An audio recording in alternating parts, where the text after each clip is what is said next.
दोस्तों आज कई महत्वपूर्ण खबरें हैं। आपका अपना चैनल द लाइव टीवी इस वीडियो की शुरुआत करेगा इजराइल की खबर से, जहां इजराइल घुटनों के बल आ गया है। मैंने आपको दिखाया था कि इजराइल में किस तरीके से आग लगी हुई है, धू धू कर जल उठा है। इन सब के बीच लगातार यमन की तरफ से, हूती लड़ाकों की तरफ से अटैक हो रहा है। आज उसकी तस्वीरें देखिए, वीडियो देखिए, जिसने पूरे इजराइल में हड़कंप मचा दिया है। यही नहीं, आज आपको दिखाऊंगा दूसरा मोर्चा भी, जहां अभी भी आग बुझी नहीं है और किस तरीके से आग धधक रही है और एक एक करके कई इलाकों को अपने चपेट में ले रही है।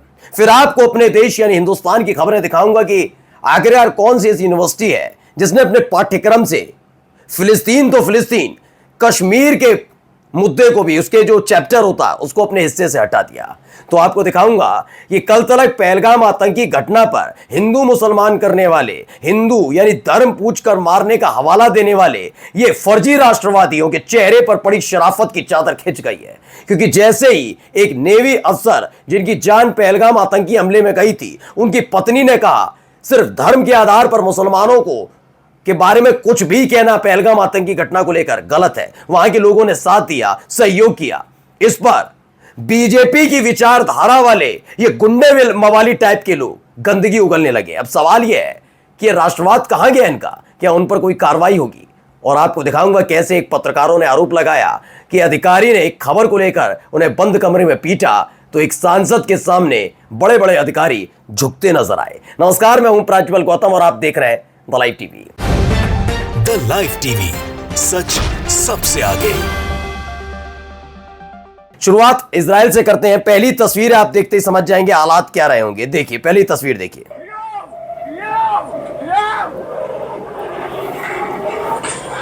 ये देखिए ये धमाका, और उसके बाद जिसने भी अपने मोबाइल में से कैद किया उसके बाद की तस्वीर है। ये कहां की तस्वीर है बताता हूं, पहले वीडियो देखिए। लोग जान बचाने के लिए भाग रहे हैं। ये शैडो न्यूज है, उसने इसे ट्वीट किया और लिखा, जब एक बैलिस्टिक मिसाइल जो यमन के हूती लड़ाकों की तरफ से दागी गई, वो सीधे बेन गुरियन एयरपोर्ट, इजराइल के बेन गुरियन एयरपोर्ट पर जाकर गई है, गिरी, और उसके बाद हर तरफ हड़कंप बसता नजर आया। जिसे जहां जगह मिली वो वहां छिपता हुआ नजर आया। दूसरी तस्वीरें भी हैं, ये देखिए, ये वीडियो, ये देखिए, अचानक से हमला और धुएं का गुबार बता रहा है यह हमला कितना भीषण रहा होगा। देखिए, इसी के साथ साथ कई और वीडियोस भी हैं, लेकिन खबर क्या है, वॉर इंटेल की खबर है कि 2 इजरायली सोल्जर्स और एलिट यूनिट मारे गए हैं, 4 अलग घायल हुए हैं। एक रफा में टनल में जैसे ही धमाका हुआ उसके बाद की ये खबर थी, लेकिन इन सब के बीच इस खबर ने हर किसी को दहला दिया। देखिए पहली तस्वीर, पहली वीडियो, अचानक से धमाके की एक तस्वीर। अब देखिए दूसरी वीडियो जिसने अपने मोबाइल से कैद की है। देखिए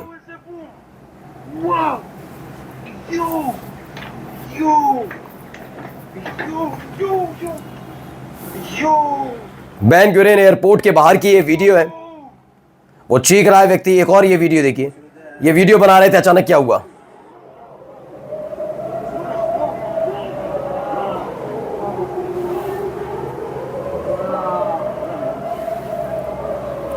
हर तरफ धुआं धुआं नजर आया, हड़कंप मच गया, हर कोई डर गया, दहल गया।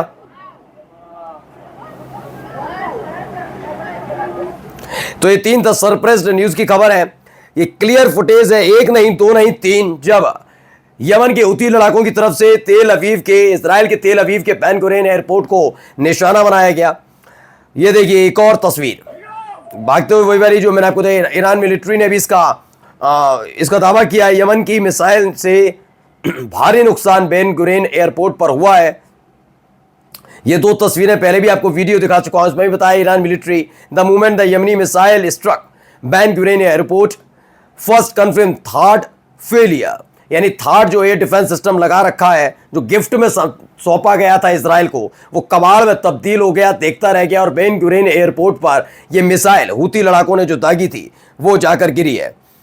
अब आप देखिए अलग अलग जगह की ये तस्वीरें, ये देखिए अलग अलग जगह आग ही आग नजर आ रही होगी।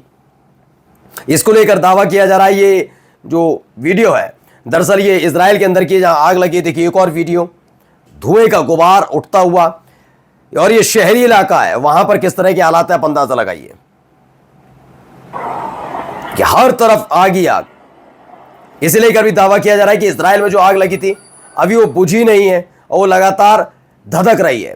अब आते हैं कुछ भारतीय खबरों पर, अपने देश की खबरों पर। देखिए, जनरल मिरर की खबर है, दिल्ली विश्वविद्यालय यानी दिल्ली यूनिवर्सिटी ने मनोवैज्ञानिक पाठ्यक्रम से कश्मीर और फिलिस्तीन को हटाया। आलोचक बोले यह पाठ्यक्रम का भगवाकरण है। सबसे पहला सवाल मेरा यही, ये फिलिस्तीन को हटाया, चलिए मैंने मान लिया विदेशी हैं, हमें कोई लेना देना नहीं, हमारा देश नहीं है ना, इजराइल फिलिस्तीन ये हमारे नहीं है, मानकर चलिए। कश्मीर क्यों? आप तो बहुत राष्ट्रवादी हैं ना, कश्मीर का ये चैप्टर ये क्यों हटाया गया, कश्मीर और फिलिस्तीन को क्यों हटाया गया, इस पर सवाल उठना लाजमी है। अब आइए कुछ खबर दिखाता हूं आपको, देखिए कितनी गंदगी फैलाई जा रही है। मैं पढ़ूंगा नहीं, हिंदुत्व नाइट नाम की एक महिला का फोटो लगा है, कमल लगा हुआ उसमें, कितना गंदा और अभद्र टिप्पणी उस पर लिखी हुई है, ये देखिएगा।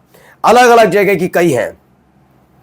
इसमें लिखा है the following list of Himani Swami 6 the wife of Vinay Narwal, it's full of बुलाज एंड कश्मीरी आर्टिकल। समझिए क्या क्या लिखा जा रहा है, क्यों लिख रहा है वो बताऊंगा, मैं अभी बताता हूं कि क्यों हिमांशी स्वामी के खिलाफ किया जा रहा है। हिमांशी स्वामी कौन है, पहले मैं आपको बता दूं। विनय नरवाल जो 28 लोगों की इस आतंकी घटना में मौत हुई थी, उसमें नेवी के अफसर विनय नरवाल भी शहीद हुए थे। ये सब ने खबर देखी थी, 28 लोगों में इनका भी नाम था। इनकी 6 दिन पहले शादी हुई थी और वहां पर ये गए हुए थे। इस आतंकी घटना में विनय नरवाल की हत्या होती है। आतंकी घटना में हिमांशी स्वामी उसकी चश्मदीद थी। और इन सब के बीच हिमांशी स्वामी ने सिर्फ एक बात कही, उन्होंने कहा कि आतंकी थे। उन्होंने कई और खुलासे भी किए कि कौन कौन वहां था, ये तमाम चीजें उन्होंने बताई जो पूछताछ में होती है। लेकिन उन्होंने बस इतना कहा, जो हमारे देश के अंदर ये बार बार कहा जा रहा है कि धर्म देखकर, ये हम भी धर्म देखकर करेंगे, ये करेंगे। मुसलमान गंदगी तो फैला ही रहे थे भाई, गोदी मीडिया ने तो फैलाई, तो उस पर टिप्पणी कर दी थी। ये सब नहीं करना चाहिए, क्योंकि जो कश्मीरी वहां थे, स्थानीय कश्मीरी, उन्होंने हमारा साथ दिया। बस यही बात इन लोगों को चुप गई, ये कैसे कह दिया। तो गंदगी फैलानी, किसकी विचारधारा से जुड़े आप सोच सकते हैं। ये देखिए, I was correct in guessing that, बताइए क्या गंदगी उगलने का काम। अब कोई कार्रवाई नहीं, किसी का राष्ट्रवाद नहीं जाग रहा है। एक महिला के लिए कह रही है, एक ऐसी महिला के लिए कहा जा रहा है जिसका पति शादी के 6 दिन बाद शहीद हो जाए। पहलगाम आतंकी घटना, मतलब सारे नीति नियम नैतिकता ये या तो मुसलमान विपक्ष निभाए। ये गंदगी लीचड़ लंपट लुच्चे गुंडाई करें, गंदगी परोसे, नफरत परोसे, इस पर कोई कार्रवाई नहीं होती। सब सो रहे हैं, सब सो रहे हैं राष्ट्रवाद की घुट्टी पीकर। इसे कहते हैं चुल्लू भर पानी लो, उसमें डूब जाओ। ये गंदगी उगलने वाले किस महिला के लिए कह रहे हैं, सोचिए। शर्म आनी चाहिए और धिक्कार है ऐसे लोगों पर। देखिए, प्रेम पांडे गंदगी उगल रहा है, क्या लिखता है कितनी। मैं जानता हूं हिमांशी को, ये जेएनयू से पढ़ी है, इसके कश्मीरी दोस्त थे, ये बॉयज हॉस्टल जाती थी, ऐसी गंदगी उगली जा रही है। सोचिए कितने नीच किस्म के ये लोग हैं। देखिए, she was a big time secular pro पाक एंड इस्लाम अपोलोजिस्ट, पता नहीं सरप्राइज एनीवन इफ हनीमून, पता नहीं क्या क्या गंदगी उगलने वाले लोग, कोई कार्रवाई नहीं। ये इनका चरित्र है इन लोगों का। मोहम्मद जुबैर ने भी लिखा कि आईटी मिनिस्टर कहां है भैया। I don't think the IT minister Ashwini Vaishnaw will take action against these right wing influencers. ये तो फैलाई ही नहीं की तरफ से गए। मैं कहता हूं पूरी, मतलब क्यों कार्रवाई अब तक नहीं होती। अब आइए अगली खबर, इस पैकेट को पढ़िए। एक जगह लिखा है फ्रॉम विजय सिंह से लेकर भेजा जा रहा है जफर साबिर को। इसमें क्या है जानते हैं, सफेद थैलों में गौमांस, जैसे लेकर छाती पीटो कार्यक्रम करते हैं। कौन भेज रहा है? विनय सिंह भेज रहा है। भेज किसे रहा है? जफर साबिर को। जाफर साबिर कौन है? मुसलमान, जिसके ऊपर तो जिनकी कम्युनिटी के ऊपर तो आरोप लगता है वो गौमांस रखते हैं, चाहे किसी का हो। लेकिन विजय सिंह पर कोई छाती पीटने का काम नहीं हो रहा। करिश्मा अजीज लिखती है, चिकन बता गोमांस के पैकेट के पार्सल गोल्डन टेम्पल ट्रेन से मिला 1283 किलोग्राम गाय का मीट। ये गौमांस अमृतसर के विजय सिंह ने मुंबई के जाफर साबिर के नाम बुक किया था। मतलब भाई अब क्या ही कहूं, इसके सिवा कि धंधे में धर्म बीच में नहीं आया। सोचिए, ये देखिए, ये भी वही खबर है। इतनी भारी तादाद में मिलते हैं लेकिन कोई छाती नहीं पीट रहा। एक भी राष्ट्रवादी पत्रकार की छाती पर सांप नहीं लौट रहा होगा, बिल्कुल भी नहीं। अब आइए एक और खबर है, इसको देखिए।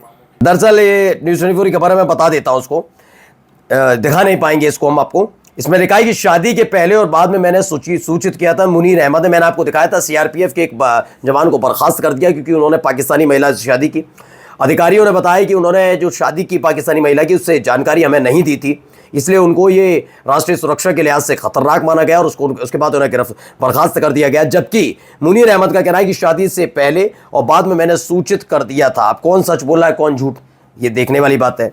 अब आइए, पत्रकारों का आरोप है खबरों से नाराज एसपी ने चैम्बर में पीटा, चप्पलों से मारा।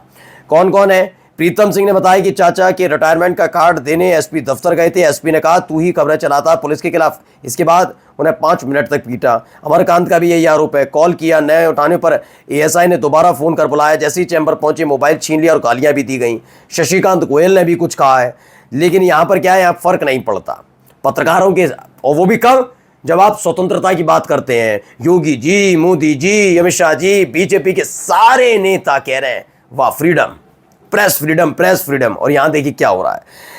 एनडीटीवी पर एक प्रोग्राम लाते हैं पंकज झा। उन्होंने बताया कि, अब नाम नहीं बताया उन्होंने, ऑफ कैमरा ये कहानी है, जब वीवीआईपी सांसद के सामने यूपी की पुलिस कमिश्नर और डीएम को भी बोलना पड़ा सॉरी। अभी थोड़े दिन पहले मैंने दिखाया ना, एक जगह के पूर्व राज्यपाल के बेटे और बीजेपी नेता खुद वीडियो में साथ सोफे में बैठे रहते हुए एक अधिकारी को माफी मांगनी पड़ी थी। क्यों? वो पहचान नहीं पाए थे इसलिए।